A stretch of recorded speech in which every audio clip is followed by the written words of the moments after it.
So now here from Shanghai is William Balvin. He is an investment partner at SOSV. It's an accelerator VC fund. And he's managing director of the startup accelerator program, Chinaccelerator. He's based in Shanghai. He's flown here from Shanghai to Tel Aviv to be with us. I've known William for many years, from when he was at Singtel Innovate Ventures and also when he was at SoftBank China and India. And so, William, thank you so much for being here. My name is William Bean. I'm a partner at SOSV and managing director at Chinaccelerator. So SOSV is the probably the largest accelerator-driven investment firm that you've never heard of. So we're going to try and change that today. We have our managing director, and I'll introduce him later. We have 6 partners, and each partner runs a VC. Can you guys hear me okay? It's good? Okay. Each partner runs their own VC. So we actually have, their own accelerator. So we actually have 6 accelerators. We are all global, but based on industry vertical. So I'm Chinaccelerator and MOX. MOX stands for Mobile Only Accelerator, and I run global internet.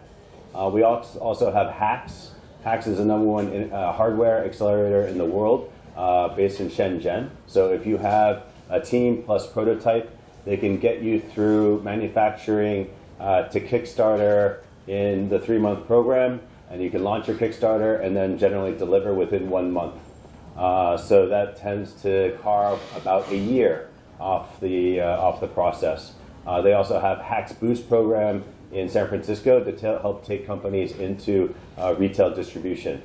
IndieBio is for synthetic biology. We have IndieBio US in San Francisco. We have IndieBio Europe in Cork, Ireland. So really crazy stuff, including shark's fin for shark's fin soup without the shark. We have milk without the cow. I think Horizon invested in Mufri, and they might be here today. We have rhino horn, which who here knows what you use rhino horn for? Anybody? Aphrodisiac, or in Vietnam, a hangover cure. So we have rhino horn without killing the rhino, and actually it comes out in a powder form, and you can 3D print it into the form of a rhino horn if you are so inclined. We also have pork without the actual pig. I don't know whether that will get you past your dietary restrictions here, and a number of other fun and exciting things. And then finally, on the other side, we have FoodX in New York City, which is, as it sounds, it's food companies. It's a lot of fun stuff. I don't really want to talk that much about myself. I've been doing tech investment for 19 years. But the key thing is Sean O'Sullivan. So SOSV, the SOS is actually Sean O'Sullivan. This started off as his angel fund. So if you have a box and you type in an address and it shows up as a dot on a map, he invented that in his college dorm room. Co-founded MapInfo in the late 80s, took it public in the early 90s. Then he did a rock band. Got one song into the U.S. top 40, made a couple movies. Then in '96, he did another internet startup. He co-coined the term cloud computing and trademarked it. So the reason why we can all use it today is because he allows everyone to use the word, him and his partner, cloud computing. He did the first cloud company in '96, a little too early. So he's more an entrepreneur, not an investor. But this started off as his sort of personal investment arm, and then he started bringing on partners 7-8 years ago. And I joined 14 months ago as the 5th partner out of 6. So this is the second time I've given a talk in Israel. The first time was, no kidding, 15 years ago. So I've spent some time here. I've been here 7 times in the last 7 years. But I actually haven't done very much active investing here. But my general sense over the last 48 hours, I've been running around meeting with some of you, is that you start in Israel and there's a well-worn path that goes to the US, and it's very comfortable. I look at Israel as kind of a a mid-trust market, and the U.S., the U.K., Japan, those are high-trust markets. So it's very comfortable. When it comes to Israel and Asia, it's a bit more uncertain. And so far, the general sense I get between Israel and China is a sense of fear. Because Israel is a sort of a mid-trust environment, and China is a no-trust environment. So it's very difficult to hide behind the safety of your legal documents when they're technically unenforceable and actually unenforceable. So I'm here to actually bring Israeli companies to Asia. 95% of you don't belong in China. Okay. The best time, my most valuable resource in being here is we can have a chat for like 10, 15 minutes, and I can give you an informed opinion on whether or not you should bother coming. And generally the answer is no. Why is that? Well, you've got this sort of 10,000 hours thing, this gut instinct built up over many, many years. A lot of you have a huge amount of experience, and your gut instinct will serve you well when you're going into the US or European market. But when you go into the China market, your gut instinct is wrong. It'll send you in the wrong direction. Okay?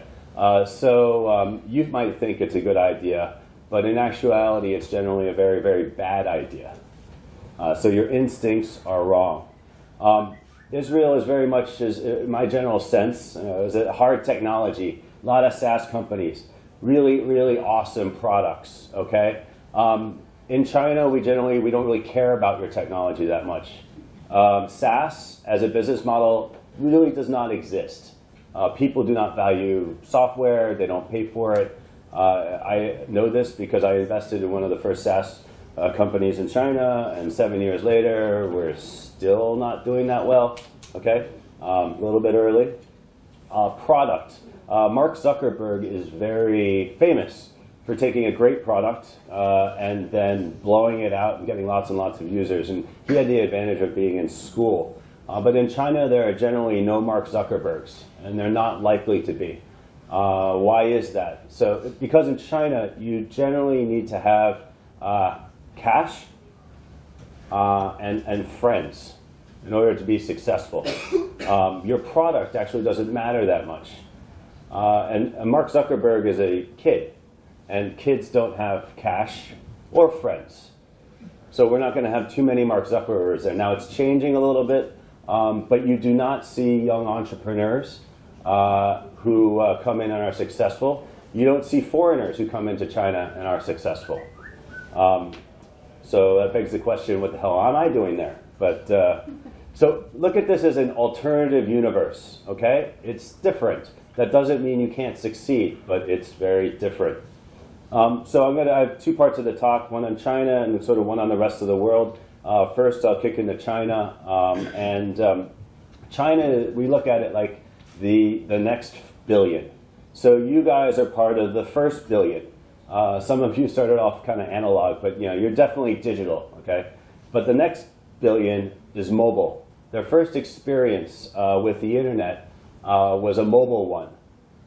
It's not that digital is better than mobile or mobile is better than digital, but when you use a mobile for the first time, and that's your first encounter with the internet, your expectations, your requirements are quite different than yours. Also, in mobile first, mobile only countries, you have a situation where a lot of the basic infrastructure does not exist. Okay, there are only 6,000 Adidas stores in China. You might think that's a lot. That's not enough stores to cover the entire country. Whereas in Israel, I assume, and in the US and Europe, you have a pretty well-established retail network that can properly cover the country. So in mobile first, mobile only countries, you have a leapfrog effect. So China, we have about 600 million mobile internet users. I think there's about 657 internet users, okay, a million internet users. So they're almost all mobile. So it's the largest mobile first, mobile only market in the world. I started covering the China internet market in 2004. The total market cap of the entire universe at that point was $3 billion US. 2.5 years later, I quit when it hit 18 billion, and I decided to be a VC. because I was an equity research analyst, and I was really sick of making other people giant piles of money. So I switched over. Unfortunately, I had no experience as an investor, so it's taken me a little while. But at this point, the total market is 700 plus billion. So in the last 10 years, it's come a long way. The majority of the money in the market is made through games and e-commerce. Advertising drives either to a game or it drives to e-commerce.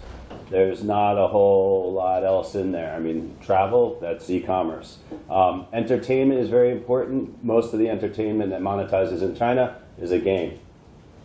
So China's ahead in some areas, not that many.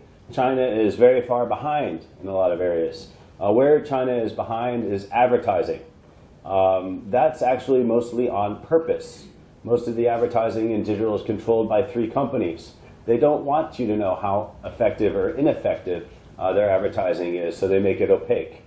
B2B, as I said, software, nobody really buys it. It's very difficult. It's massively fragmented, and there are very few channels to sell software, to sell SaaS.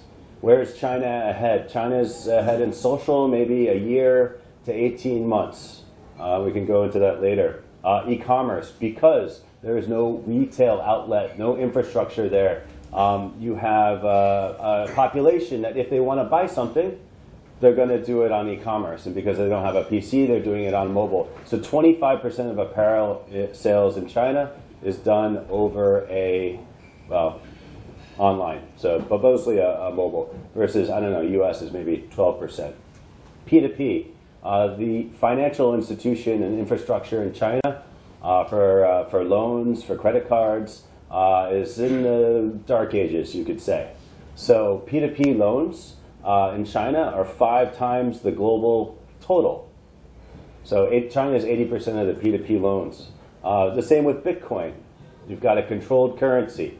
You have financial controls. The vast majority of Bitcoin action is in China. So you guys hopefully heard of these companies. They're sort of the big 3. Baidu's probably the weakest of the 3. They've got a $74 billion market cap. Alibaba kind of goes up and down. It went over $2 billion. Tencent's bounced back. It's $183 billion in market cap. The structure of the market is much different than anywhere else in the world. I'll spend some time on Tencent because I think they're probably the most interesting one in the market. So in the US, usually you have sort of a CEO, then you have a middle management, okay, and then you have departments and people who do work. Tencent is not organized like that. Tencent does not suffer from the innovator's dilemma. The last time I checked, which is actually 3 or 4 years ago, Tencent was made up of 519 product groups. Each of these product groups is set up like a separate company. The product manager for the product group is a CEO. They have resources. They have the goal. The goal is not to hit a target. The goal is to take over the world. If they're on their way to taking over the world, they get more resources. So these companies are designed, these sort of product groups are designed to compete in a particular area, destroy all the competition around them in terms of other startups. And then what's happened increasingly is they start destroying each other. I'll give you an example. Usually in a company, you have 2 parts of the company. One has users, the other one doesn't. And the one that has users shares some of those users with the part of the company that doesn't. But when you have a company with 519 independent companies all competing with each other, they do not get along very well. So the Tencent management had to set up an actual internal ad marketplace. Why?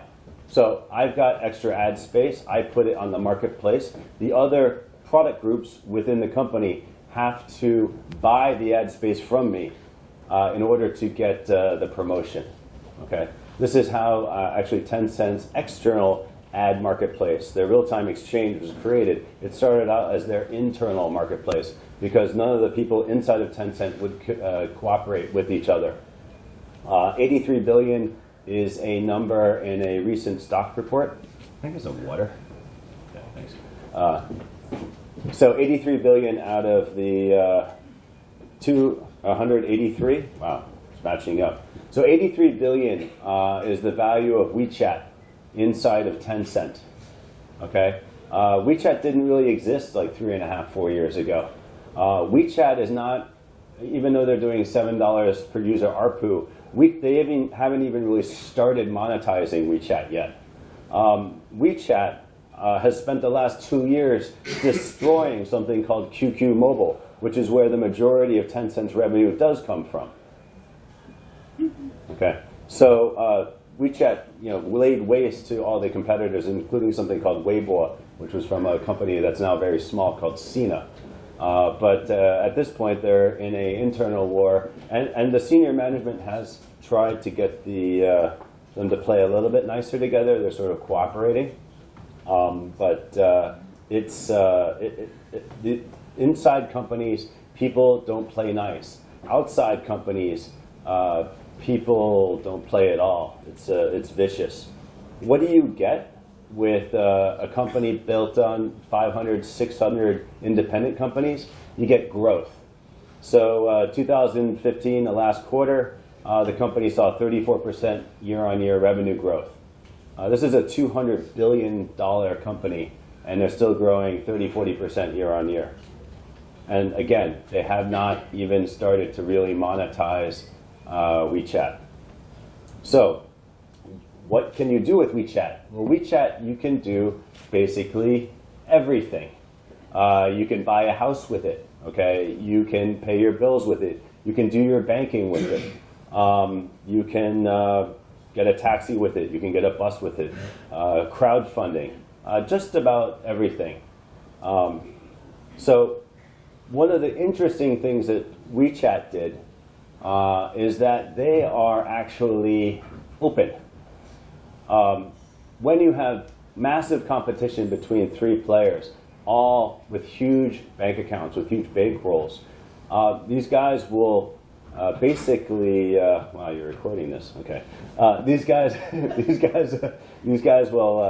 Okay. Well, whatever. These guys will basically do anything they can to get ahead. Okay. One of the things that Tencent is known for is killing other companies. There's my favorite magazine cover for the #1 finance magazine in China is a picture of the Tencent sort of little character. Every company had a little cartoon character. And Tencent is this cute little penguin. There's a little boy penguin, and there's a little girl penguin. And this little boy penguin had a nice bloody knife and hacked up logos behind it in pools of blood. So that's basically how Tencent got started. But a year and a half ago, they changed their tune. They flipped over because they figured out that being open and partnering is a great way to get an advantage versus Baidu and Alibaba. Whereas Facebook, you think it's open, but it's basically a walled garden.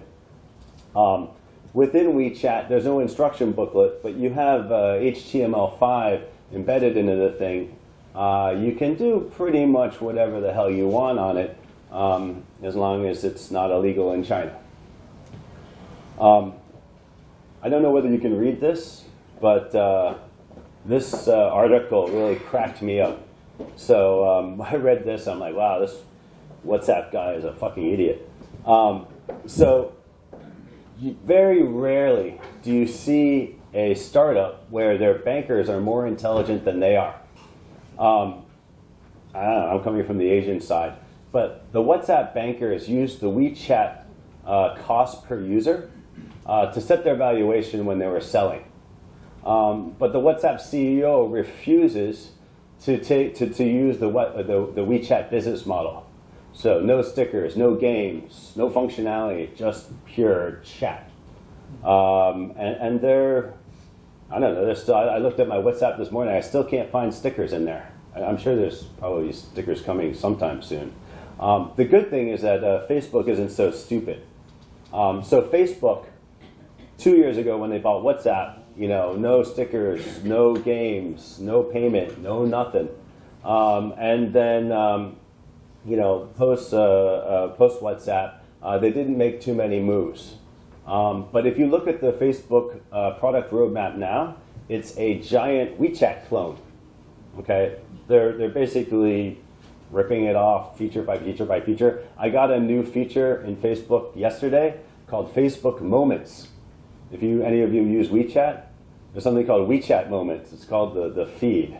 I mean, usually people don't rip off the actual name, but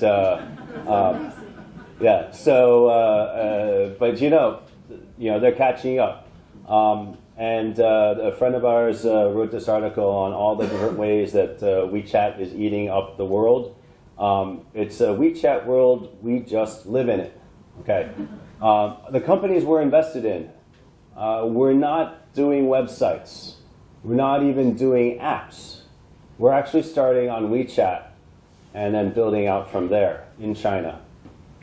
So the great thing about WeChat is that all the users are in there. You can write awesome content and put full feature of apps inside of WeChat. You have a very, very low customer acquisition cost. So in China, China is a pay-to-play market. Most of the emerging markets is a pay-to-play market. There is no virality, okay? If your app is good, it doesn't matter. The only way you can get up in the App Store is if you pay. But on WeChat, you can actually get users without paying. You can actually get users if you have a decent app, if you have a decent product, if you have decent content. The amazing thing, and this is where Facebook and America is somewhere between 12 to 24 months behind China, is that we're doing content-driven social commerce. So if you go to Twitter, if you go to Facebook, you can wander around in there forever, but you can't buy anything. Whereas in WeChat, you go in, and anything you click on, you can buy with basically 2 clicks. Okay? So what happens when you can buy out of a community? Well, do you trust Google search or some crawler or discovery engine that you guys, not you, but people here build? Or do you trust your friends? Well, generally people trust their friends. And what happens when you have community-driven commerce is it starts to look a lot different than the traditional funnel of intent and then sort of desire and then a bunch of clicking and algorithms to figure out to get you to some third-party site where you finally buy something. It's all self-contained. And you have members of a community, and then how many members of those people in that community are buying something each month, and then how much money you're making on what they're buying. E-commerce starts to look a lot like a mobile game. Okay, it looks a lot like SaaS. It behaves a bit like SaaS. So you start tweaking your conversion rates. So for Chinaccelerator in the last 14 months since I joined, we invested in 22 companies taking advantage of the WeChat infrastructure and ecosystem, making a bit of a bet. So I'm hoping that Tencent and WeChat don't turn around and kill us like they used to, all the other startups. We're investing not only in verticals, so have a vertical, 2 verticals for parenting, have a wine vertical, a WeChat wine store, have a vertical for hotels, have a vertical for restaurants, have a vertical for lesbians, have a vertical for high-end luxury. And then we're doing tools. So how do you reach out and create the best content? We have companies that are using algorithms to help create content ideas and also shortcut the research process. And one of the reasons why I'm here is that, and this is kind of funny, but the Chinese in China are not very good at math, okay?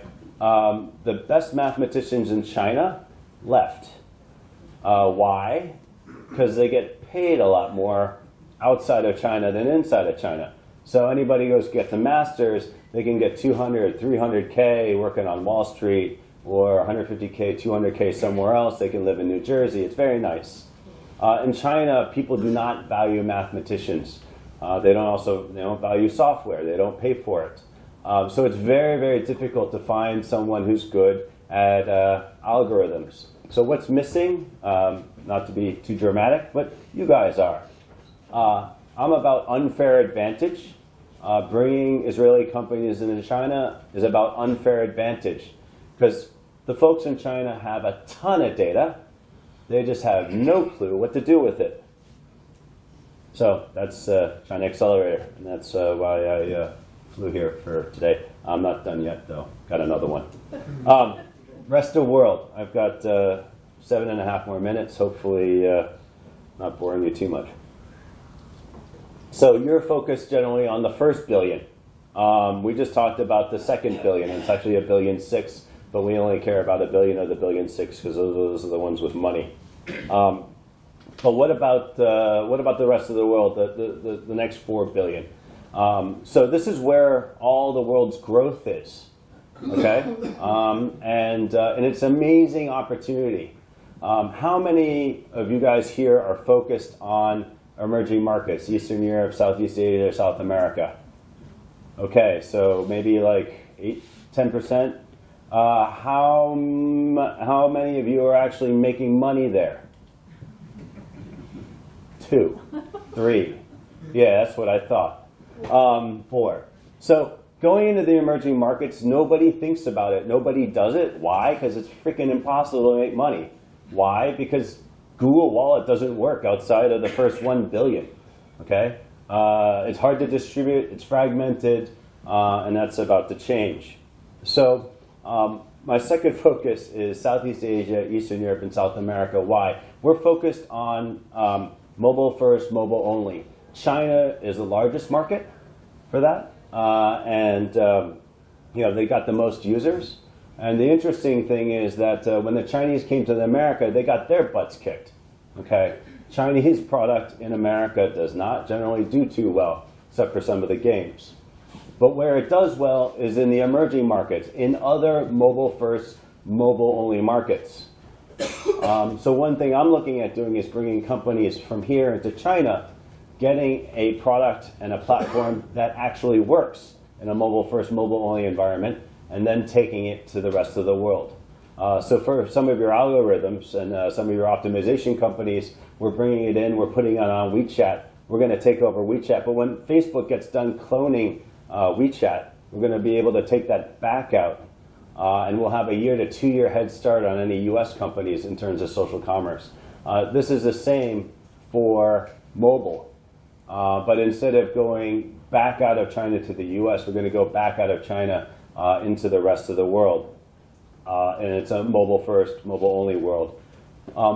The problem, and I mentioned it, is there's no wallet. There's sort of an app store, Google Play. But no matter what you do in Google Play, you can't make money. Generally, there's no virality. There might be some, but in most emerging markets, it's a pay-to-play market. So in China, we have this war between Baidu, Alibaba, and Tencent. And they started off in their separate corners. Search, commerce, okay, and sort of chat and games. But soon it became a multi-front war. They started competing in every single product area. That's why Tencent had 519 product groups. They do everything. In the last 2 years, the war that was contained inside of China has come out of China. Okay? It's not in the US, it's not in Europe, but it's for damn sure in Southeast Asia, Eastern Europe, and South America. Tencent, when they first launched WeChat, was spending $120,000 a day pushing WeChat outside of China on advertising. Luckily for us all, China-style advertising doesn't work too well outside of the US and Europe, but it does work pretty well in Southeast Asia and South America. So I'm not supposed to show this, but this is App Annie data for Brazil for last month. 3 out of the top 10 of iOS, Google Play combined are Chinese companies. You probably who's heard of Cheetah Mobile? Okay, so some of you, Baidu, you probably know, and Doodle Mobile. The hell is that? Oh, it's a game platform. Okay, this is Google Play. Okay, so they move up. Yes, 3 out of the top 10. There's still 4 Americans in there, but they move up in ranking. And most people really don't care about iOS anyway. It's just for rich people.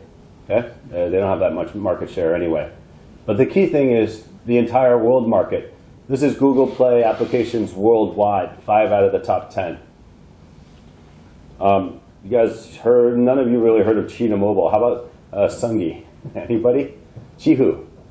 Yeah? Alibaba, yes. Baidu, yes. So 5 out of the top 10 mobile apps in the world are Chinese, and you haven't heard of half of them. Why? Well, they're taking over the emerging markets. There's a word in China called shanzhai, and I actually tend to use it incorrectly, but it means kind of cheap, low quality, copied, China clone type of stuff. But the Shanghai phone model were really, really, really cheap phones. This is 10 years ago. And they created a business model to make more money. What they would do is they'd sell a phone for $120, a cheap candy bar feature phone. They'd make $10 in profit on the phone, and then they'd load it up with malware.